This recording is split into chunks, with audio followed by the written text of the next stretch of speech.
नमस्कार। मैं आपका दोस्त अमित शंकर आज आपके सामने फिर से कुछ ज्वलंत मुद्दे लेके पेश हुआ हूँ।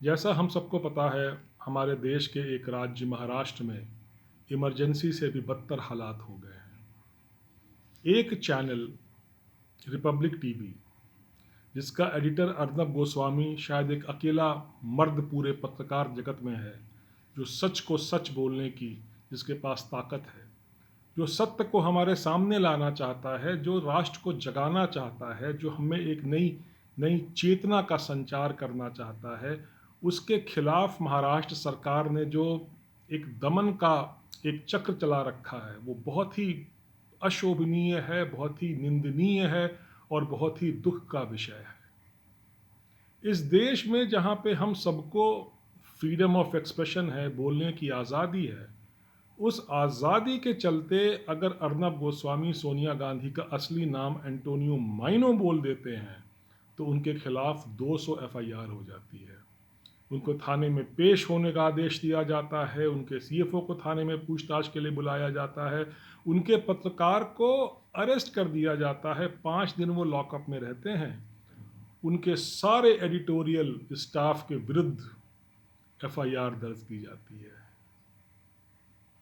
और हम समझते थे कि हम एक डेमोक्रेसी में रहते हैं।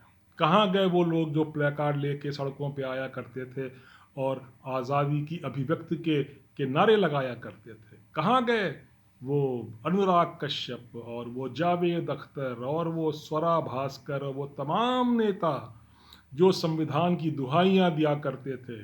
Constitution is in danger. कहाँ गया वो लिबरल गैंग? कहाँ गए वो खान मार्केट के लोग जो हर छोटी छोटी बात पे निकल के सड़कों पे आया करते थे? और कहाँ गए वो पत्रकार जो सरकार की छोटी से छोटी बात को लेके बात का बतंगड़ बनाया करते थे? आज जब उनके स्वयं के एक भाई का दमन हो रहा है, जब उससे अभिव्यक्ति की आज़ादी छीनी जा रही है, तो ये लोग कहाँ छिप गए हैं?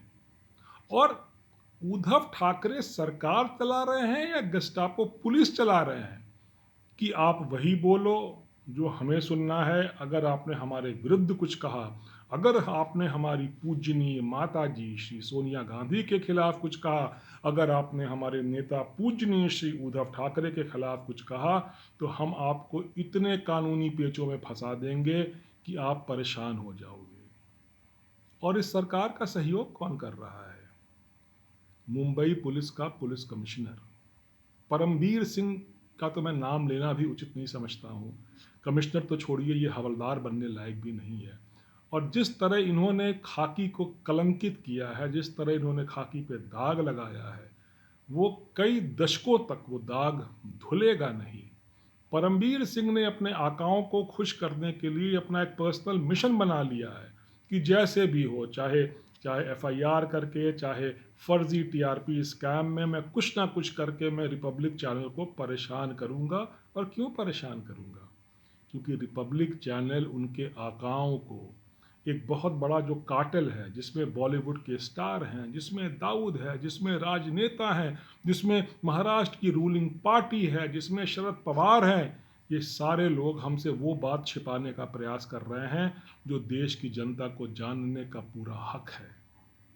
आज मेरी आपसे सिर्फ यही अपील है कि जितना हो सके उतना हम सारे राष्ट्रवादी जो व्यक्ति हैं या जो संस्थान हैं, हम उनका सपोर्ट करें, हम उनका सहयोग करें, हम उनके साथ खड़े हों और हम उनके पक्ष में अपनी आवाज़ बुलंद करें।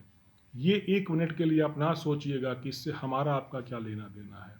अगर रिपब्लिक मीडिया जैसे बड़े ग्रुप को सरकार इस तरह से हैरेस कर सकती है, तो मेरी आपकी तो कोई बिसात ही नहीं है। ये जो दमन चक्र जो इन्होंने अनलीश किया है, यही दमन चक्र कल आपके घर के बाहर भी पहुंच जाएगा। और जिस देश में हम इतने फ़ख्र के साथ कहते हैं कि यहाँ पे हमें कितनी प्रकार की आज़ादी है, जिसमें बोलने की आज़ादी सबसे प्रमुख है, हमसे वो भी छीन लिया जाएगा। और चलते चलते मैं आपसे ये भी बताना चाहूँगा कि महाराष्ट्र में 2000 तथाकथित बुद्धिजीवियों ने, जिसमें लेखक लोग भी हैं, उन्होंने उद्धव ठाकरे को एक पत्र लिख के भेजा है और उस पत्र के जरिए उन्होंने उनकी प्रशंसा की है कि आपने मंदिरों को ना खोलने का निर्देश देके अपने सेक्युलर होने का प्रमाण दिया है। कहाँ पहुँच गए हैं हम? क्या इस देश में सेक्युलर होने के लिए हिंदुओं के खिलाफ फैसले लेना ज़रूरी हो गया है? क्या इस देश में जहाँ पे हिंदू बहुसंख्यक हैं, उनकी कोई आवाज़ नहीं है, उनकी कोई पूछ नहीं है? और मैं एक प्रश्न भाजपा सरकार से भी पूछना चाहूँगा कि क्या कर रही है वो? जब आप एनडीटीवी के विरुद्ध आप कुछ भी करते थे तो ये सारे लोग सड़कों पे आ जाया करते थे। आज जब एक राष्ट्रवादी चैनल के विरुद्ध जब ये मुहिम चला जा रही है तो ये भाजपा सरकार खामोश क्यों है? क्या कोई बैकडोर, कोई बैक चैनल अरेंजमेंट हो गया है? क्या क्या कुछ इनकी आपस में साँठ-गाँठ हो गई है? जो भी हो, वो भाजपा हो, वो शिवसेना हो, वो कांग्रेस हो, हम सबको एक बात का ध्यान रखना है कि हम भारत के नागरिक, हमारे कुछ मौलिक अधिकार हैं और अगर उन अधिकारों के प्रति हम सचेत नहीं हुए, तो आने वाला वक्त हमारे लिए बहुत दुखदाई और कष्टकारी होगा। तो अपने भविष्य के लिए, अपने बच्चों के भविष्य के लिए हमको एकजुट होके ये जो ताकतें हमारी अभिव्यक्ति की आज़ादी का दमन कर रही हैं, उनके विरुद्ध खड़ा होना है और सोशल मीडिया का अधिक से अधिक प्रयोग करते हुए हमको अपनी आवाज़ को प्रखर करना है, बुलंद करना है। जय हिंद, जय भारत।